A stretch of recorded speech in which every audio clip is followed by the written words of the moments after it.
First என்னோட கணவர் தான் இன்ட்ரடியூஸ் பண்ணாங்க. நிறைய பேருக்கு தெரிஞ்சிருக்கும் சுக்கரன் படத்தில். அப்போ வேறு பேர் வச்சுட்டு உள்ளே வந்தார். இப்போ என் கணவர் தான் வந்து விஜய் ஆண்டனின்னு பேர் வச்சார். உங்களோட பேர் என்னன்னு கேட்டிருக்காரு.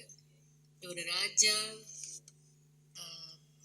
அதோடு சேர்த்து ஒரு நேம் சொல்லியிருக்காரு. என்ன நேம் விஜய்? அல்ல சார் கேட்டது,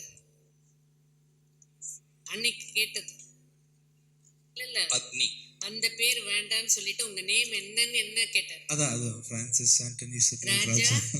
ராஜா சிறில் ராஜா, பிரான்சிஸ் ஆண்டனி சிறில் ராஜா. அந்த நேம் சொன்ன உடனே ஒரு விஜய் ஆண்டனின்னு வச்சுட்டாரு. அவரு ரொம்ப ராசியானவர், உங்களுக்கே எல்லாருக்கும் தெரியும் என் கணவர் எவ்வளவு ராசியானவர்னு.